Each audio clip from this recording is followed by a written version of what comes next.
Boa tarde a todas e a todos. Estamos no terceiro programa reconhecendo a Amazônia Negra, povos, costumes e influências na floresta, aqui na PVH News. Muito feliz, nosso produtor Rodrigo, salve, salve. E agradecer a presença de vocês. Hoje é uma tarde muito especial. Vamos de um time de 3 mulheres muito fortes já de início. E hoje estamos com a Ana Maria Ramos, que é uma ativista negra aqui de Porto Velho, enfermeira, que chega na década de 80 aqui para trabalhar com a saúde da população tradicional negra, né? E tem tido, né, não só essa vivência na saúde da população negra, mas como também dentro da cidade de Porto Velho, como uma rondoniana, né, Ana Maria? Já é a procuração de Rondônia, né? Dentro do corpo já tem um coração de Rondônia. Mas quando eu vim para cá, em 1980, foi até um chamado daqui do grupo de Ji-Paraná, grupo da Igreja Católica, que estavam tentando montar a pastoral da saúde. E como eu estava ligado à Fundação São Camilo, que lá já trabalhava nas favelas no final de semana, a Fundação São Camilo tinha alguns cursos interessantes: saúde primária, saúde comunitária, saberes populares, tudo assim, dentro do curso para a gente cobrar esse estilo. E isso então me facilitou muito. Vindo para treinar o pessoal da Pastoral da Saúde, a gente percebia que também tinha que entrar nessa linha. Até eu me lembro bem que tinha uns bate-papos lá que dizia assim que vamos fazer um trabalho para que no ano 2000 todos os povos tenham saúde. A gente ainda está lutando. Ninguém tem saúde, precisa lutar muito. Até o próprio Sistema Único de Saúde tem uma linha, tem algumas alternativas que foram tiradas desse esquema de saúde primária e ainda hoje não conseguiu caminhar muito. O SUS é o melhor plano na teoria, na prática ainda precisa caminhar muito. Principalmente em cima da população negra, população ribeirinha, população indígena. E a indígena até associar um pouco da tecnologia da saúde indígena e o SUS. Os negros também, né? A saúde da população negra também, porque ela tem um conhecimento muito grande. Inclusive o grupo da religiosidade afro, as mulheres negras, as plantas medicinais que nós temos ainda hoje, que nós discutimos, foi graças a elas, que trouxeram da África e ainda tem isso na cabeça até hoje. Então é um passo muito interessante. Mas enfim, trabalhando com os agentes da Pastoral da Saúde, tanto a gente descobriu os saberes populares do pessoal daqui, e também a cobrança em cima da saúde da população negra, esclarecimentos, né? Intercâmbio, porque eles também me ensinaram muita coisa. Os quilombos, né? Que hoje se perdeu tanta coisa de novo por causa da tecnologia, né? Que é muito mais fácil usar o comprimido, é muito mais fácil usar isso ou aquilo. Saúde da população negra. Esse campo, né, Maria? Antes, quando você chegou aqui em Rondônia, como é que você encontrou esse campo, o cuidado com esse campo, né? Porque, querendo ou não, não é a mesma coisa que a saúde né, tradicional, entre aspas, aquela que, né, hoje a gente está acostumado a conceber como saúde da população em geral. Existem especificidades, né? Sim, sim, porque, bom, primeiro são as plantas que vieram junto com o grupo da religiosidade afro. A própria religiosidade afro também trabalha com saúde. Então, por isso que, né, os povos trouxeram isso. É interessante quando a gente fazia trabalho com parteiras, por exemplo, que são saberes populares. Um número enorme das parteiras eram negras. Chamavam até de morena, mas não existe morena. Eram negras. Então, levantar isso também, a rezadeira, aquela rezadeira que usa uma planta medicinal para vencer.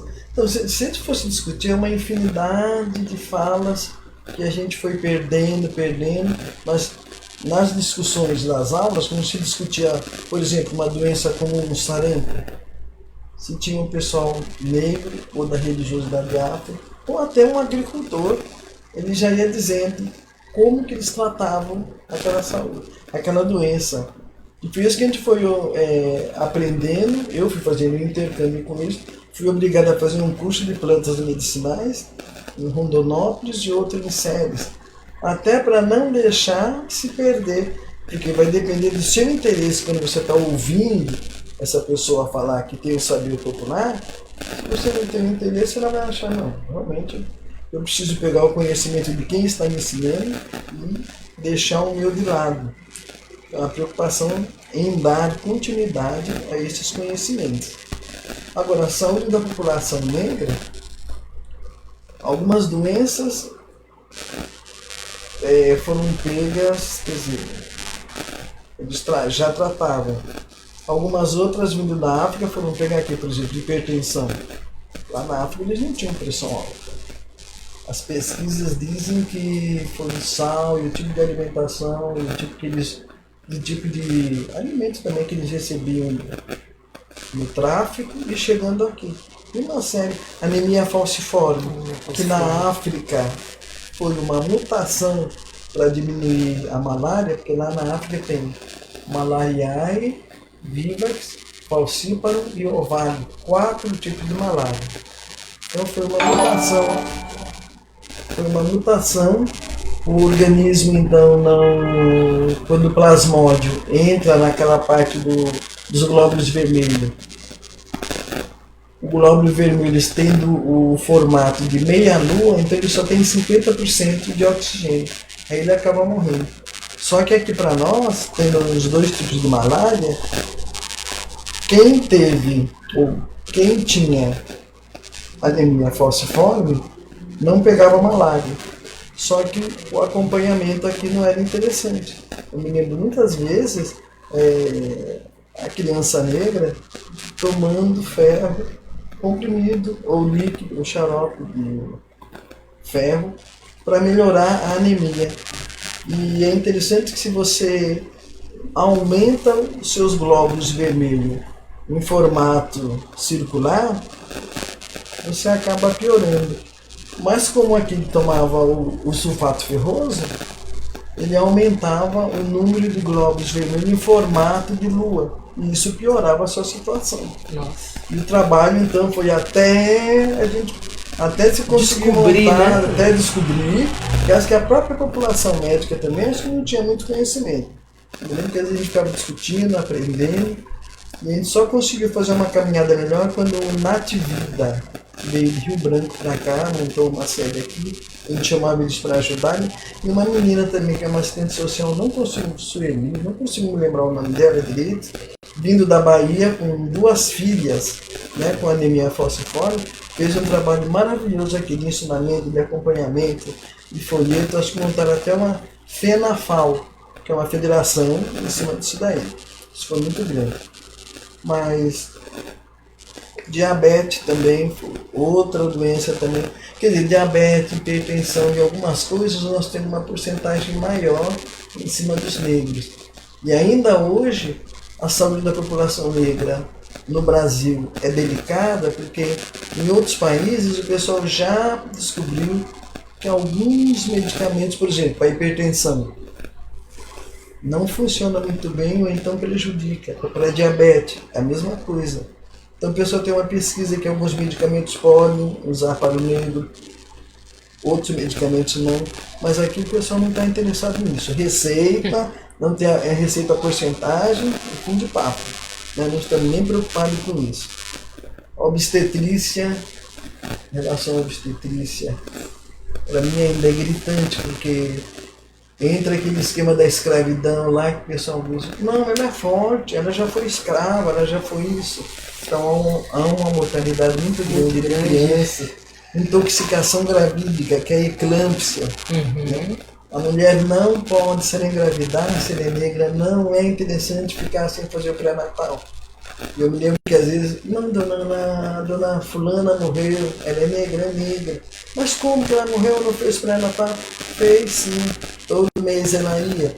Só que ninguém esquenta, às vezes faz faz lá usa um aparelho de pressão, nem atesta direito. Hoje que a gente tem condições de brigar mais em cima disso daí. Mas houve assim um relaxo muito grande em cima disso. Né? A violência em cima dessa obstetrícia.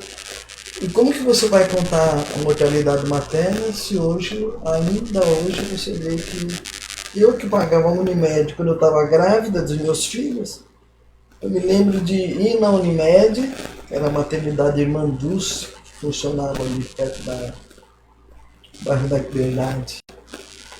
Eu entrava e saía sem ver a pressão. E eu sempre batia nos tuchos. Não pode sair sem ver a pressão. Às vezes eu até dizia brincando, se tiver uma moeda só, tem que escolher, ou a branca ou a negra. Claro que eu não estou falando isso assim com severidade. Mas tal é a preocupação e o cuidado em cima dessa mulher negra, em cima da saúde. Falta de cuidado, né? A falta de cuidado em cima disso. Isso que você disse é uma coisa que é bastante, realmente é uma raiz histórica muito forte, né? Justamente nessa parte da obstetrícia, tipo, né? A violência acontece fortemente nesse campo. E é recente ainda, né? Porque diz assim, na hora de dar, você. Desculpa a expressão, né? Tem muita coisa assim. Na hora de dar, você não gritou e agora está gritando, não sei o que. Quer dizer, são frases assim horrorosas. Quem tem filhos, homens, né, meninos, é interessante. Não, vamos fazer esse procedimento, vai doer, não precisa de anestesia porque ele é negro, ele é forte. E o pessoal faz cada coisa assim que é escandalosa. Né? Escandalosa. Então, mas é a história do negro ainda. Negra e negro. É forte, é fraco, é isso, aquilo. Então, não pode dar de mamar porque na época da escravidão ela tinha muito leite para sustentar o filho do patrão. Então essas frases precisam acabar. E nós como negros, né? Negros e negras, né? Não podemos mais estar assistindo isso daí. Aí quando a gente fala assim sobre violência em cima da mulher negra, branca, negra e tal. A mulher negra, além de todas as violências que ela tem, uma das violências que para mim é marcante é ainda a violência da discriminação, de ficar usando essas frases, de ver seu filho discriminado, às vezes na sua frente ou então não na frente. Tudo isso é uma continuidade, se quiser. É um pouco mais de violência em cima daquelas que nós já temos. E precisa combater. Né? Precisa combater esse tipo de coisa. Né? Com certeza, né?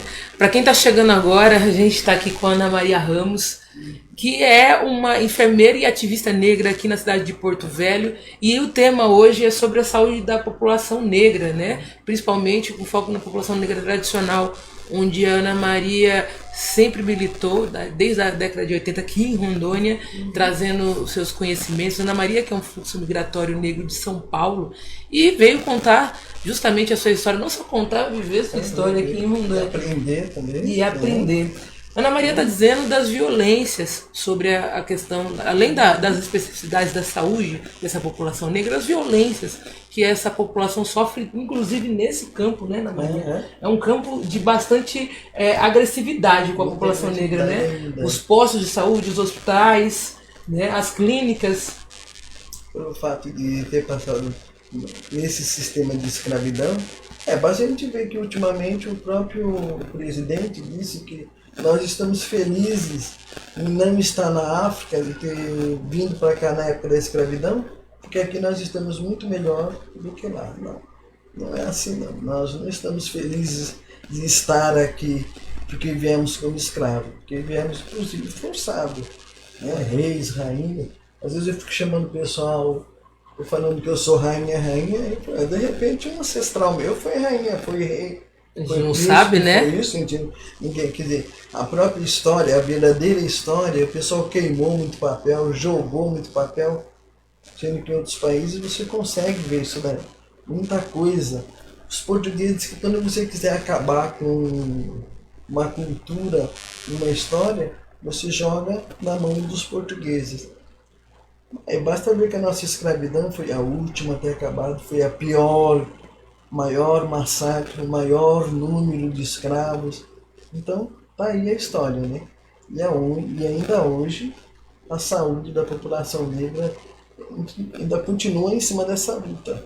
Sem contar a questão da saúde emocional, né, Maria? Exatamente. Essa deve ser, eu acho que o traço mais devastador, eu acho que no campo da saúde, né, é onde afeta o resto, né, onde o corpo começa a ser dominado por essas pequenas doenças, hipertensão, como você disse, né? Que entra um pouco no emocional, é alimentação, é não sei o que, uma série de coisas, de esporte, tudo, mas tem também o emocional. Até o diabético, né, também entra um pouco no emocional, né?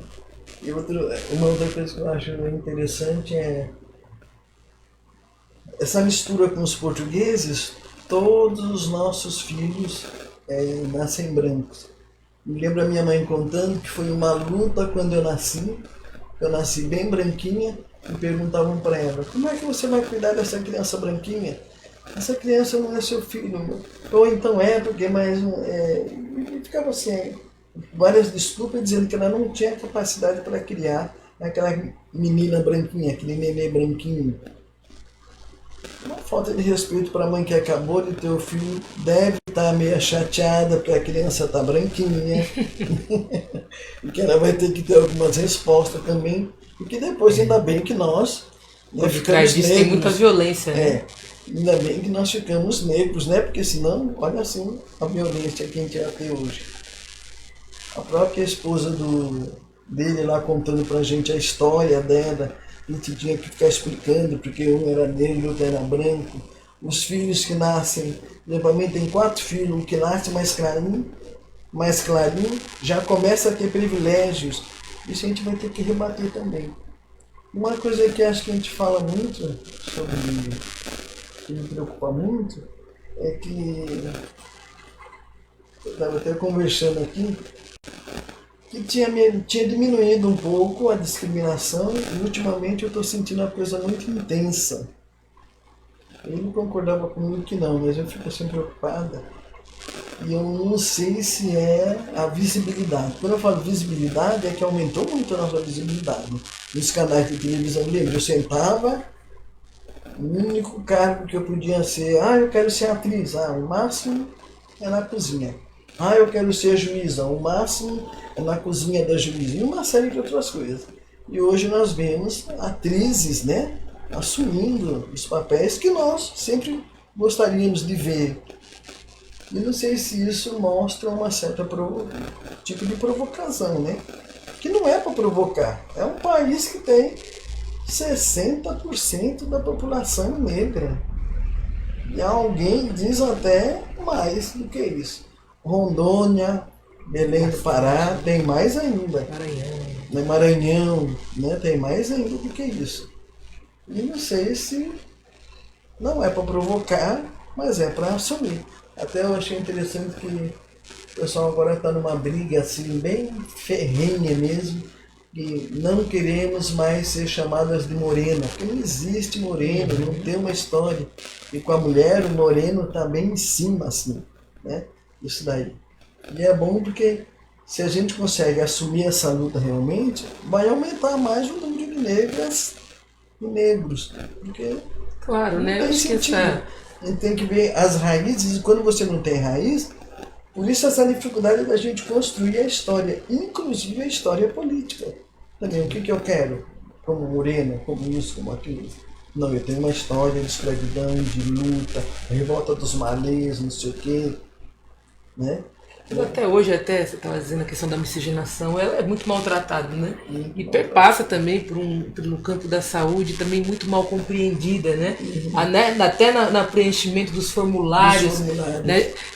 Falar da saúde da população negra é inclusive tocar nesses assuntos, Ana Maria, porque também recai sobre os indicadores sociais, né? O hospital é um lugar de produção de indicadores, né, onde, nesse campo da saúde, onde há miscigenação, onde chega a população negra lá e ela é completamente recolocada nesse plano aí do pardo, né? Do pardo. Da divisão política, né? Isso é bem presente, esse pardo. Até eu estava contando em algumas reuniões que de vez em quando eu tenho que brigar para não ser pardo. E a menina ainda pergunta para mim, por que eu não quero ser parda? Aí eu tenho que contar toda uma história que não, né, as raízes, não sei o que, não sei o que. E ela ficou olhando para mim, assim, chateada, porque pardo é bem melhor, por que você não quer ser parda? Né? E é triste isso. E quando você vai fazer, por exemplo, uma pesquisa, mortalidade materna, eu fico em dúvida. Quem foi uma negra que morreu ou uma parda? Agora, essa parda era negra ou era branca? Porque se eu estou fazendo uma pesquisa de mortalidade materna de mulheres negras, isso tem que estar bem claro. Então, até para pesquisa, isso fica ruim. Aí depois, como é que vai montar políticas se eu não tenho os dados certos?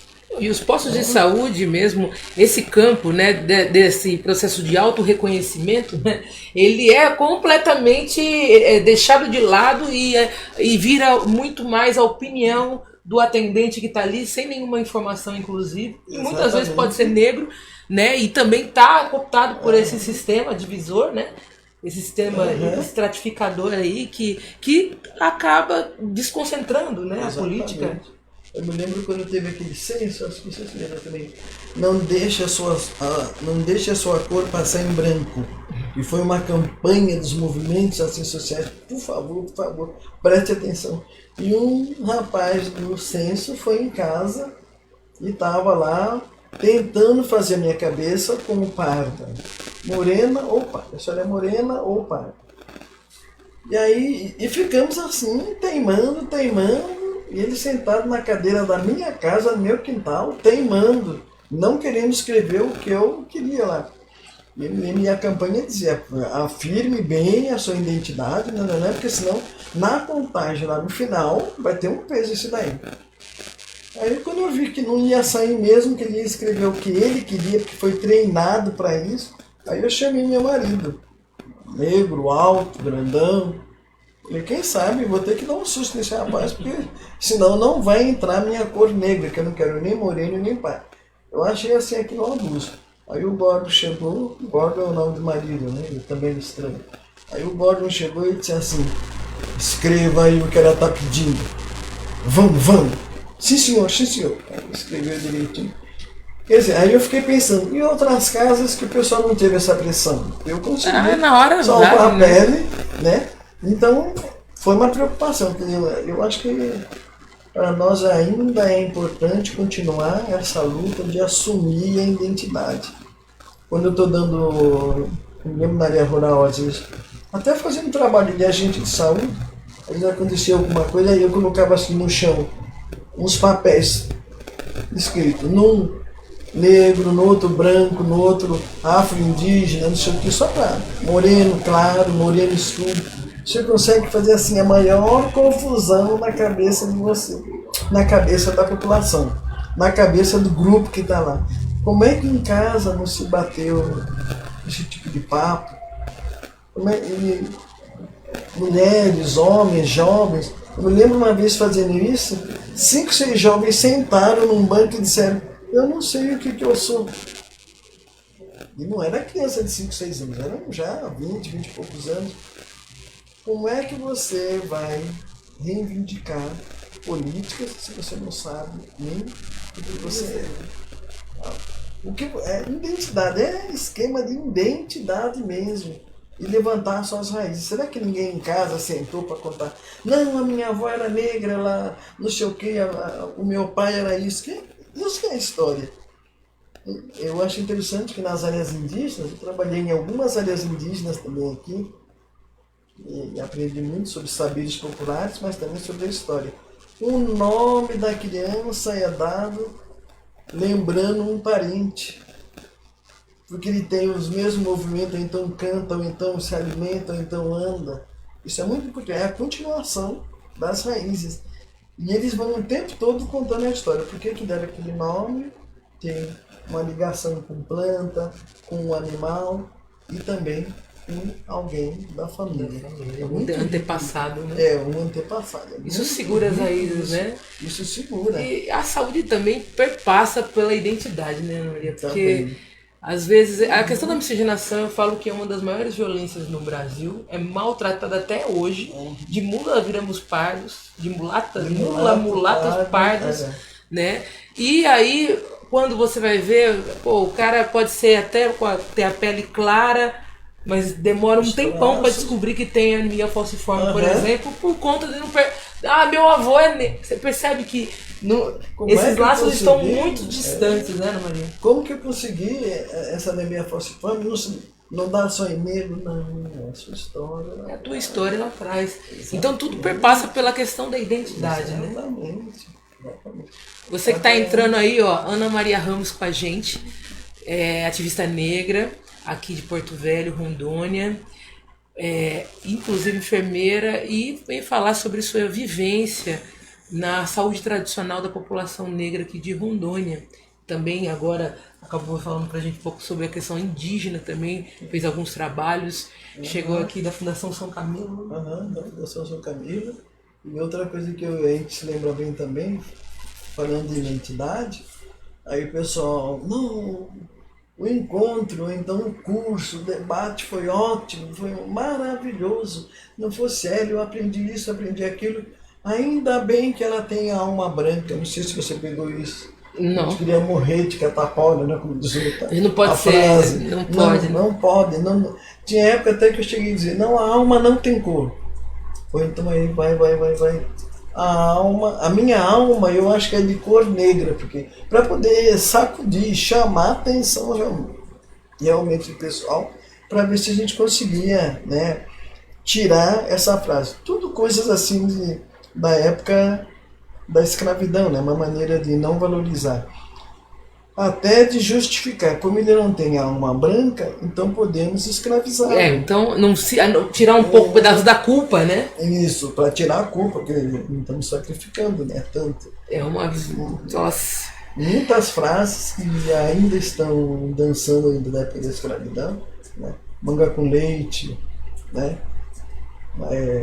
Esses dias, uma planta que agora está no auge, está um bibelô. Orar pro nobis. Orar pro nobis. Orar pro nobis. Sempre foi nosso. BH que usava muito mais.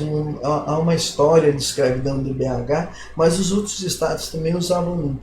Agora, tipo assim, para pagar, não foram os negros que. Eu não vou valorizar os negros.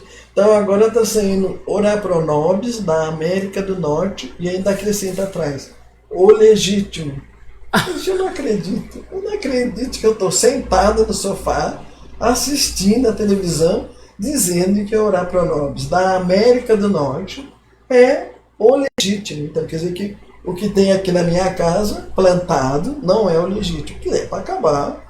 Quer dizer que eu estou aprendendo isso dos escravos. Aproveitando o Orar pro nobis, a história do Orar pro nobis é um pedaço bem substancial da história da nossa saúde, né? O que manteve muitos de nós de pé, né? De pé, porque não tinha mais nada para comer, então cozinhar na água essa Orar pro nobis, que é uma verdura riquíssima, né? Riquíssima em vitaminas e sais minerais, né? O complexo bio quase completo e tal. Foi a salvação. Quando não tinha o resto da carne de porco, então ou fazia junto, ou fazia sem, né? Ou refogado, ou afogado, como o pessoal fala, mas sempre foi uma verdura que acompanhou. Aí o pessoal fazia o que queria, sopa, não sei o que. E agora estou perdendo mais esse conhecimento, que não é de negro, é da América do Norte. Foi apropriado. Já foi apropriado. Tipo o cupuaçu, o açaí, não sei que uma época era do Japão, agora também estamos perdendo esse tipo de coisa. Para falar sobre a questão da saúde também, é importante a gente falar sobre essas apropriações das nossas medicinas naturais, né? Parteiros, principalmente os parteiros, a maioria negras, né? Foram extremamente desvalorizadas e hoje o número é bem reduzido, mas elas existem, né? Ainda existe. Macapá que tem uma experiência interessante. Tem a casa da gestante, onde ficam as parteiras, e os médicos e enfermeiros da maternidade, então aceita a parteira acompanhar a gestante até na hora do parto, lá junto, um trabalha junto com o outro. Nós não conseguimos isso aqui, e a maioria dos lugares já nem tem mais, se morre, não sei o que, sacrifica ela, que da própria tecnologia acabou afastando. Se tem, é muito escondidinho. Lembro a colega Lilian, da Unir, me levando para visitar algumas parteiras daqui, de Porto Velho, Aí a maioria está como rezadeira, né? Benzedeira, rezadeira. E quando ela cai, a gente, eu nem gosto de falar muito isso, mas as igrejas, algumas igrejas evangélicas, devem ficar assim atentas a esse detalhe. A rezadeira, a benzedeira não são do demônio, não é coisa do demônio. Vem lá de trás, da época da escravidão, trouxeram da África. O fato de ter trazido da África não é do demônio também, não é porque é negro, porque é do demônio. São conhecimentos. E hoje, por não poder trabalhar como parteira, então elas continuam, que é um dom. Né? E ainda fazem um compromisso comunitário dentro da saúde, né? Tá Cuida, servindo, né? Todo bairro que tem uma rezadeira, né? Uma benzedeira, enfim, uma casa de umbanda, uma casa de candomblé, é um bairro bem servido, onde ali é desde os trabalhos sociais até a saúde. A saúde também. Né? Muita gente sai de lá de pezinho, chega todo detonado e sai de pezinho. E sai de pé. E a história da continuidade das parteiras, é interessante que a parteira olhava assim, na família negra, nas meninas, aí dizia, você agora vai dar continuidade no meu trabalho. Não, pelo amor de Deus, não. Você vai dar, você vai me acompanhar. E ficava um tempão acompanhando, só trazendo a água, traz a toalha, traz isso, traz aquilo. Aí um dia a parteira dizia assim, hoje você vai fazer o parto. Não, não vou fazer não. Que era, então a futura doula ganhando diploma para ser a próxima parteira. Então as duas ficavam acompanhando até ela ficar pronta para dar continuidade no serviço de parteira. Hoje não, a própria tecnologia também, né, vai acabando com isso também, e hoje não tem. Tentaram fazer um pouco na maternidade, com treinamento de doula, tudo, mas parto humanizado, né? Mas precisa fazer essa humanização em cima da mulher negra também. De todas as mulheres pobres, brancas que estão indo lá, mas também em cima, aquela opressão em cima da mulher negra. Mas enfim, a saúde da população negra, a gente fica preocupado porque ela tem que ser acompanhada com carinho maior. Teve alguns anos aí que o pessoal conseguiu montar umas políticas para a saúde da população negra. E tem. Apesar do pessoal não estar usando, não estar atuando muito bem, mas já tem as políticas. Agora eu acho que o que falta para nós é estar sentando, revendo essas políticas, ver o que está funcionando, o que não está e o que não está, cobrar realmente. Né?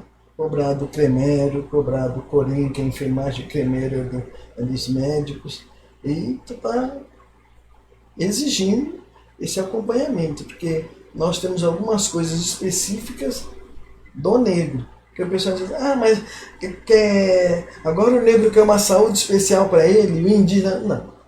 Nós queremos só ser tratados como negros, que nós temos algumas coisas que tem que ficar de olho realmente. Medicamentos, as doenças, a maioria é hipertenso, é diabético, então tem alguns medicamentos que não batem, assim como para os indígenas também, né? Tem uma baixa defesa, não sei o que, então tem que ser acompanhado. Eles também tem que ter uma política própria para os indígenas. E às vezes eu falo até para as mulheres ribeirinhas, né, que ficam ali, que tem um outro esquema, e não deixar de lado os saberes populares. Tanto da religiosidade afro, que eles têm, que você acabou de falar aqui, tem todo um aparato em relação à saúde.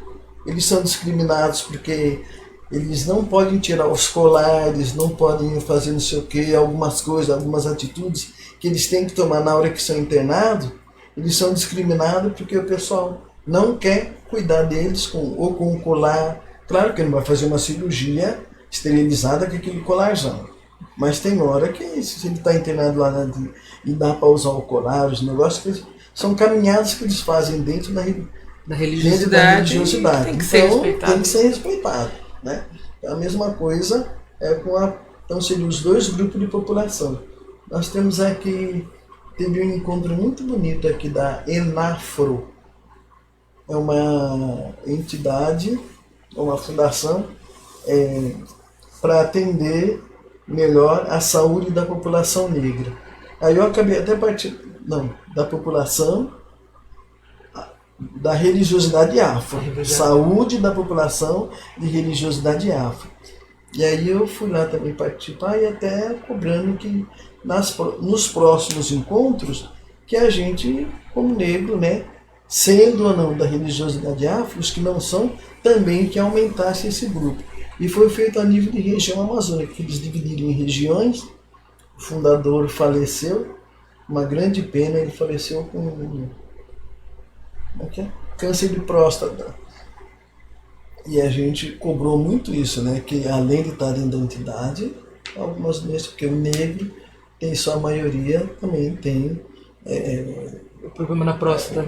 Problema na próstata, né? Então tem os que homens, ter uma né? atenção. Os homens têm que ter uma atenção maior em cima disso daí. Mas vai ter novamente, a gente pediu que se unisse mais, né? Porque a gente precisa dessa união maior para poder estar estudando um pouco mais e cobrando mais as políticas em cima da religiosidade afro, né?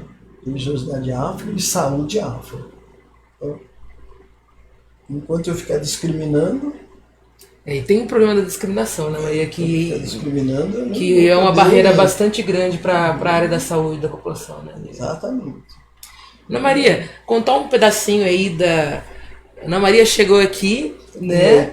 Em 80, e logo em seguida teve um grande encontro aí, onde estabeleceu-se outras bases, né? Outra Ana Maria. Será que seria de agente de saúde? Ou de... Porque quando eu vim para cá, eu já participava do Grucom. Sim. Né? Então aí, uma das coisas, uns passos que a gente fez também foi montar um Grucom.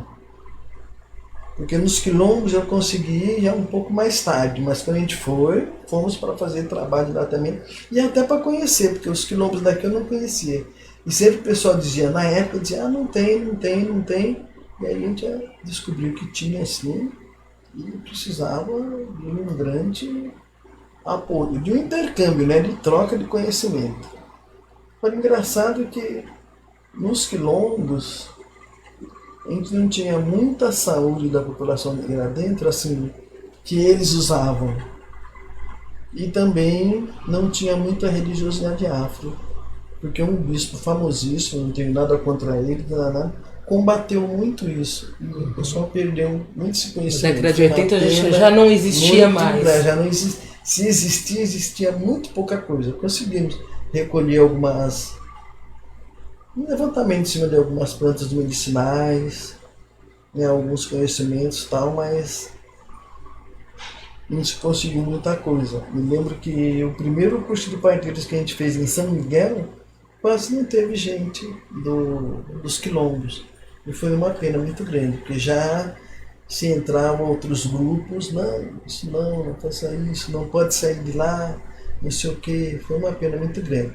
Hoje não, a gente tiver uma consciência maior. A última vez que, uns 3 meses atrás, teve um encontrão no Quilombo Primavera, e um grupo de mulheres que eu fiquei assim, um grupo de jovens assumindo, tá vendo? Não veio fulano e ciclano, porque nós é que temos que assumir. E as mulheres diziam, não, nós temos que lutar, porque é nosso, se a gente não assumir isso.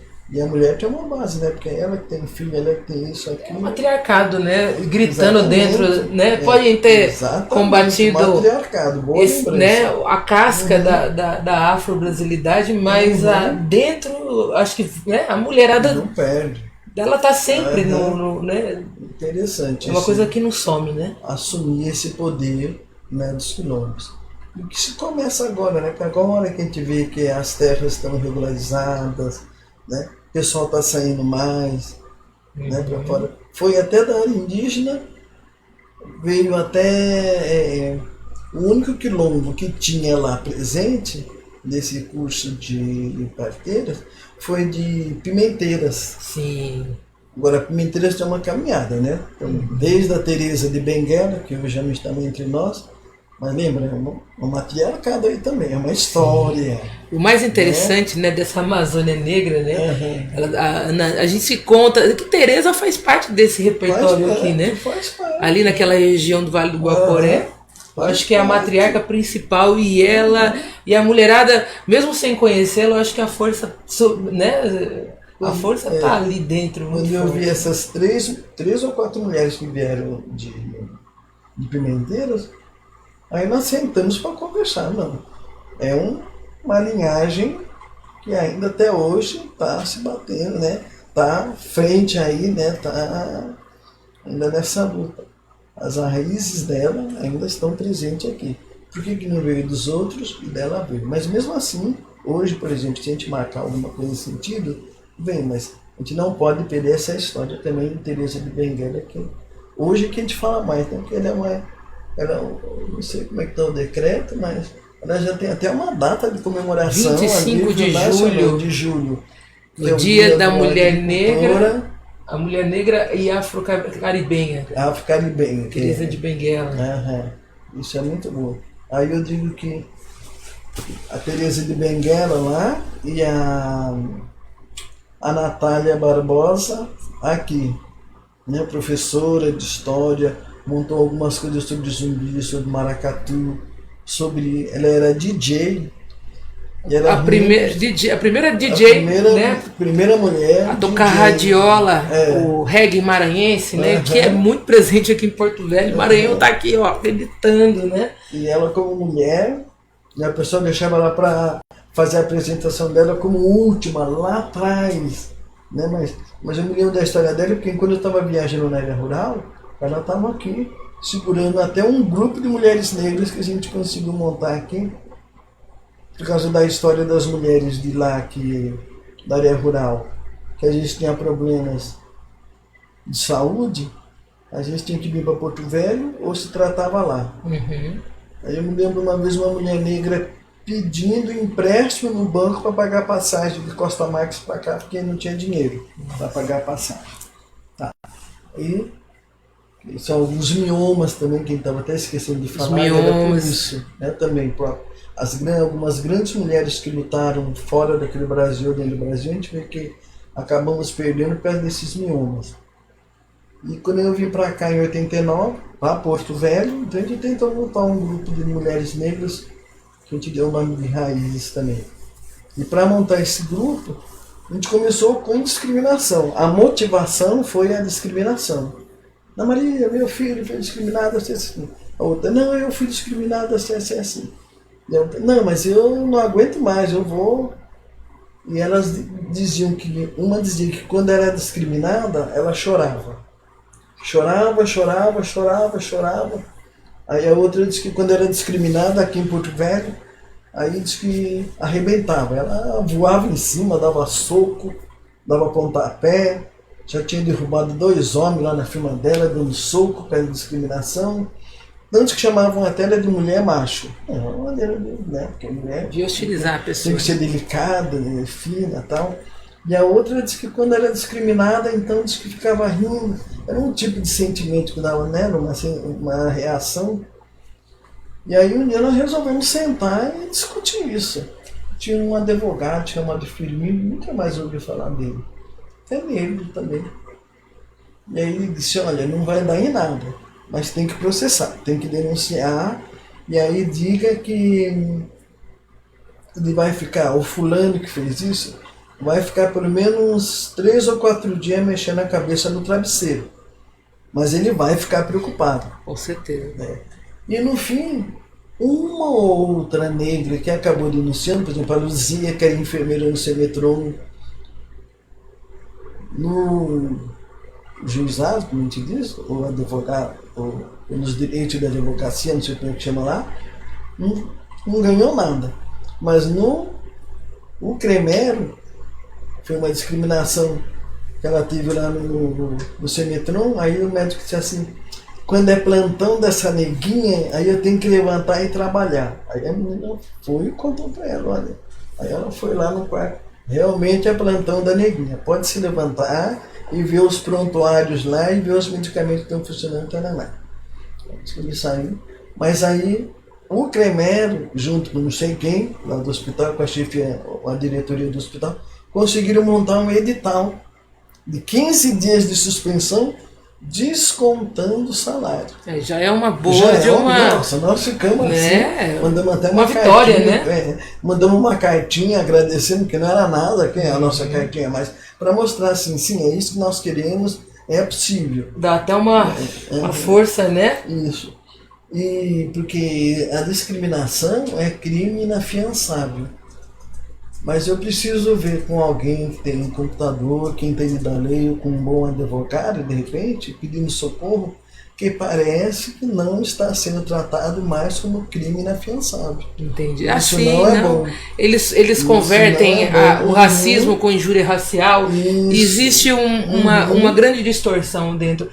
Hoje, né, são os estudos, né, sempre tem uma prerrogativa ou outra. Isso. Mas, gente, quem está entrando agora, Ana Maria Ramos está com a gente, falando sobre a saúde da população negra, falando sua trajetória aqui em Rondônia desde a década de 80.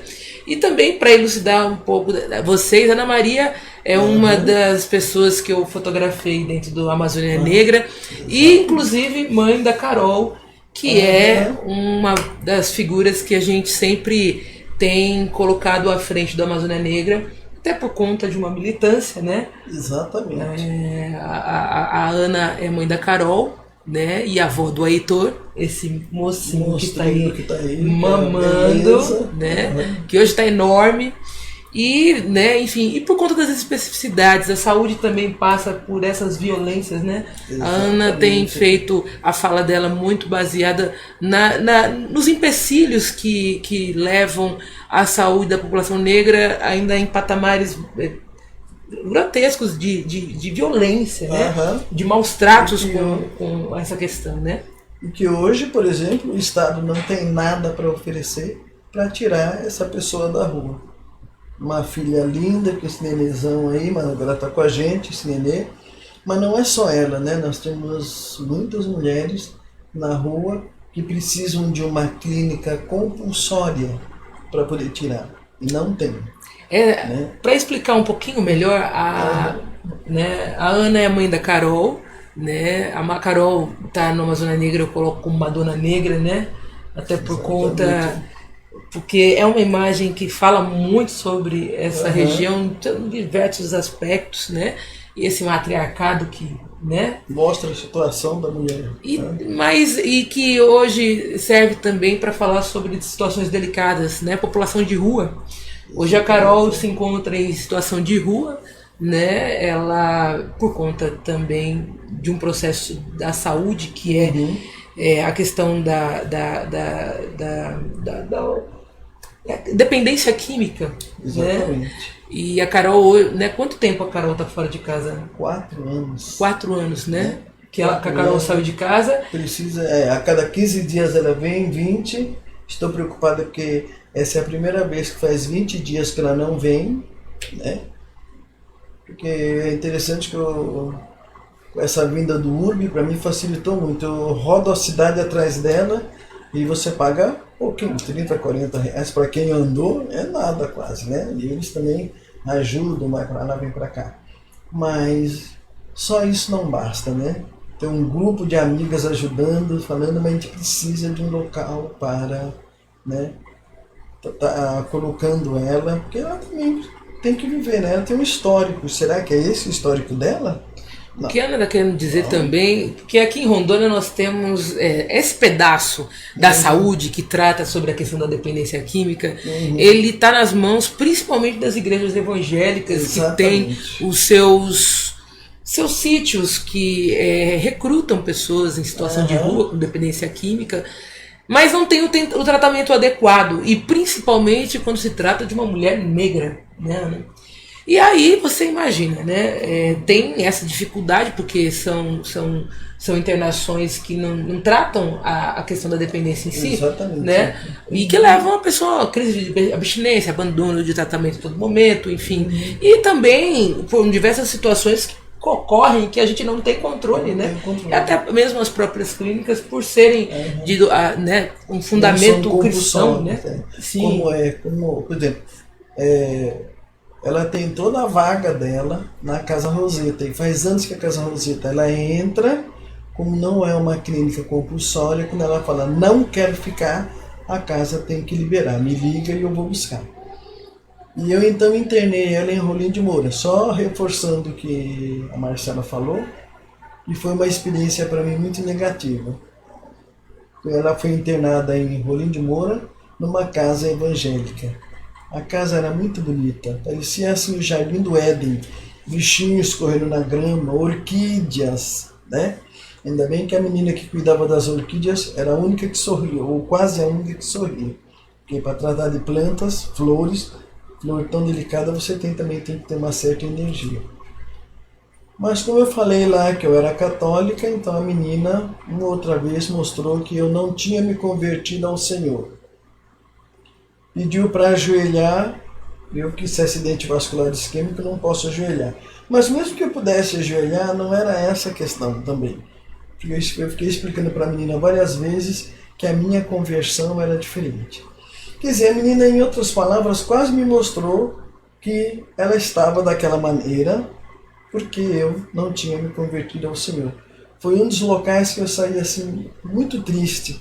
Aí conversando com o Dom Antônio, era o bispo ao qual eu trabalhei um tempão em Paraná, e ele disse, você sempre foi discriminada como negra, agora é até uma maneira de ser discriminada de maneira diferente. Ele já tinha me dito. E o pastor também, né? Às vezes eu não gosto de contar essa história, mas é interessante para chamar um pouco a atenção. Porque enquanto a gente estiver com esse comportamento, a gente não vai melhorar. Aí eu perguntei para ela qual foi a motivação, ou em que horas que ela fugiu. Que é interessante saber. E a menina me chamou a atenção dizendo que eles estavam orando ao Senhor. Tá. Aí quando foi a segunda vez que ela fugiu novamente, eu perguntei, vocês estavam orando ao Senhor e ela fugiu? Exatamente, a senhora não acredita na oração. E me chamou a atenção. Eu tentei mostrar para ele que Deus é tão bom que a gente tem que orar para ele sim.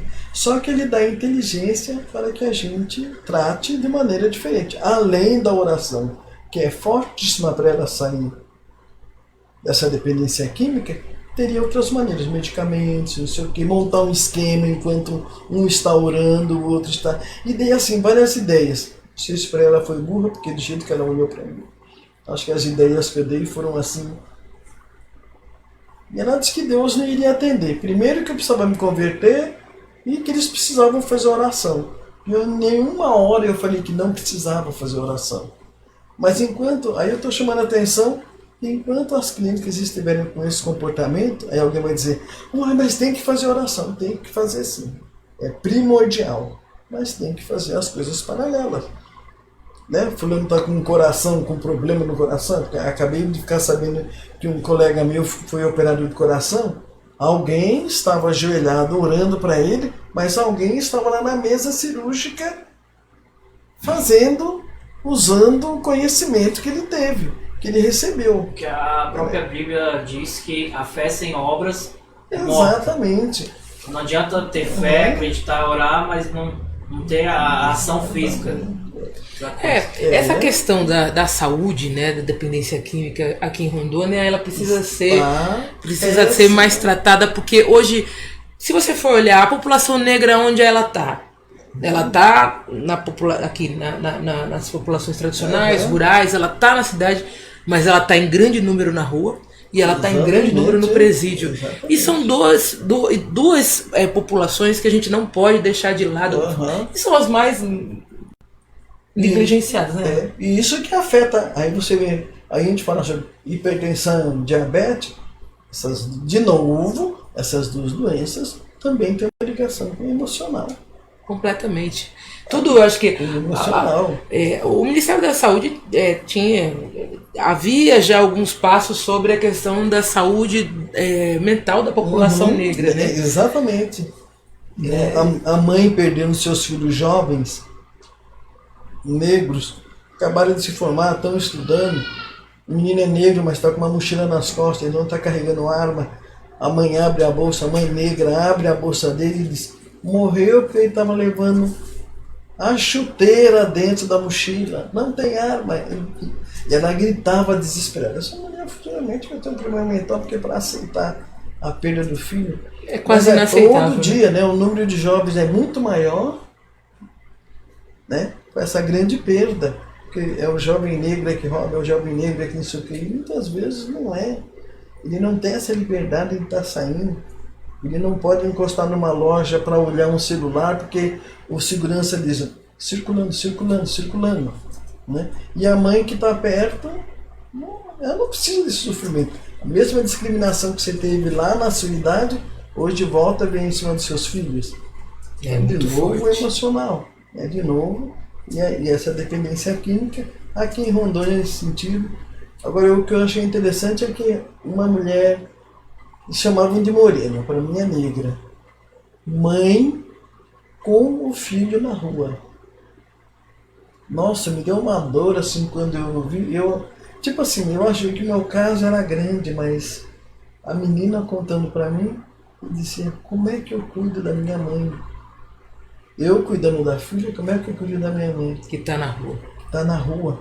Está na rua. São 3 mães que eu descobri. 2 são brancas, ao contrário, né? Porque geralmente a maior é o nosso. Né? E essa mãe negra. E como você acabou de falar, não temos nada para atendê-las. Eu não tenho nada para atender a minha filha. E Ana, a Ana teve um acidente vascular, né, há 4 anos atrás, né? E a Ana já não usava remédios químicos, né? Só se tratava com saúde.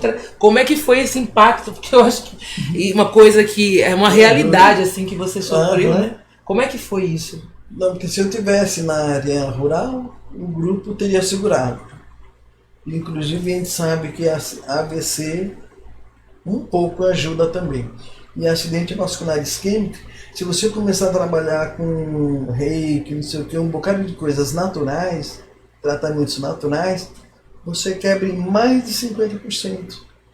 Hoje já era para mim estar andando sem bengala, mas aqui, como é que eu vou? Já pensou eu dentro João Paulo, dá licença que eu vou fazer um reiki na menina aqui? Não existe isso. Ainda não estão compactuado com isso daí ainda. E aí eu fui obrigado a entrar totalmente num tratamento químico e até num hospital que nós montamos lá um dos maiores canteiros de Porto Velho de plantas medicinais. Santa Marcelina. Santa Marcelina. E quase não se usa. Mas por quê? Não é que a diretora não quer. Funcionário, que pode ser médico, enfermeiro, não quero, eu não quero. Já vai tudo para a parte química, não adere ao tratamento. Não quero aderir. Apesar de estar na região amazônica, ter que ter esse conhecimento, quer dizer, olha a perda. Né? Fiquei 1 ano fazendo um tratamento com um médico ótimo, um clínico geral, um carinho, uma ternura, e não resolvia. Em 3 meses que eu consigo, uma enfermeira, alguém me dedou, aí disse assim, só que está cobrando R$200 o curativo, com folha, não sei o que, não sei o que. Aí eu fui até nesse modo, com quem que você aprendeu? Com fulano. Aí eu fui atrás.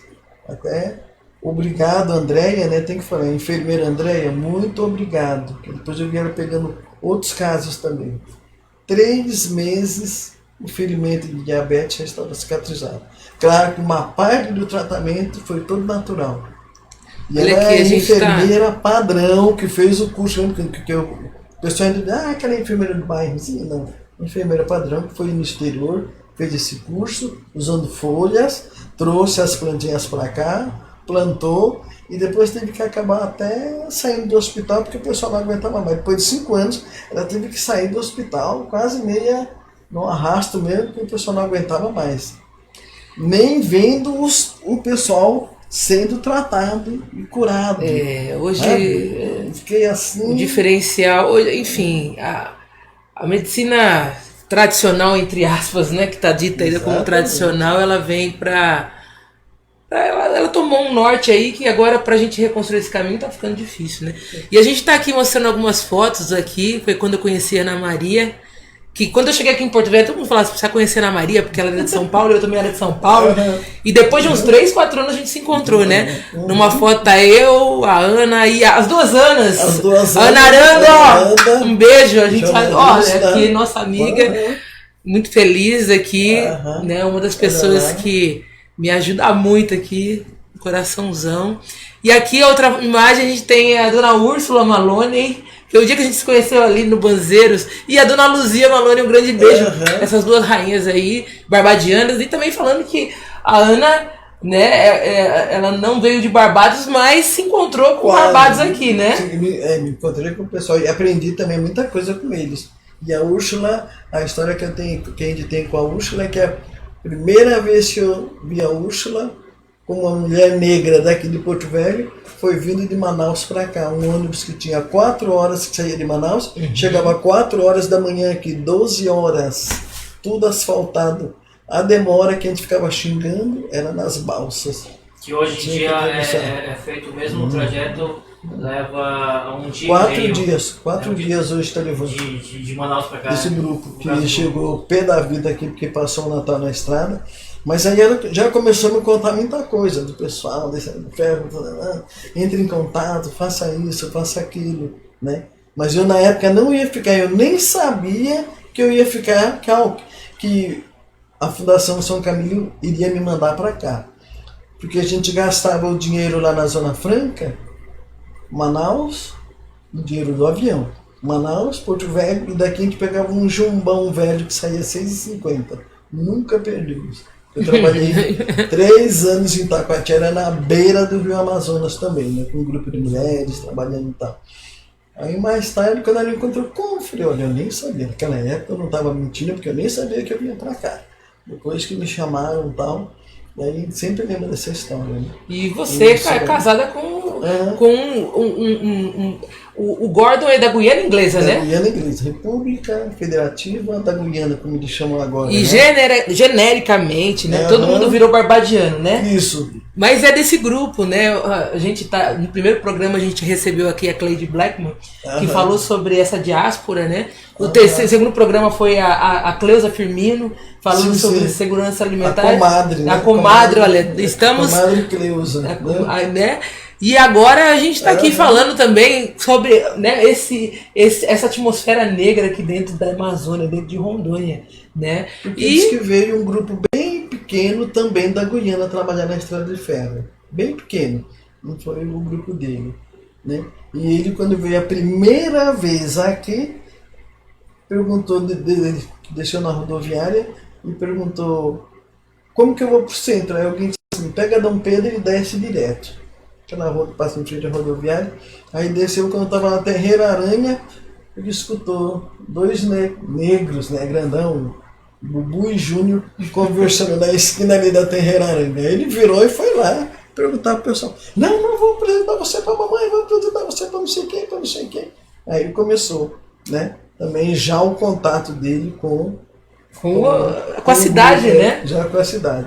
E o mais interessante é que quando eu falo, não é que a gente quer se exibir, mas não, eu me casei com um estrangeiro, então, não, meu marido é estrangeiro. Branco dos olhos azuis? Não existe outro tipo de estrangeiro. Não. E às vezes eu gosto de falar só para chamar atenção, né? Não, gente, não tem os olhos azuis, não tem. Não. Mas é uma pena muito grande mesmo. Sabe? Gente, é o seguinte.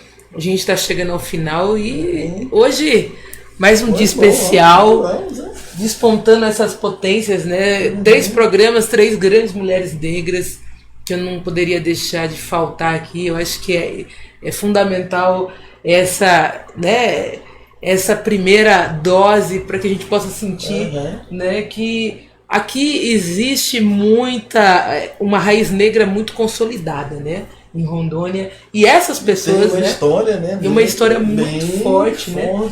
Vinda de todos os lados e encontrada aqui de todos os cantos, né? Aí o pessoal diz, mas também veio outros estrangeiros construir a estrada, mas a gente não está dispensando vocês, mas tem que falar dessa população negra que veio aí para construir essa estrada.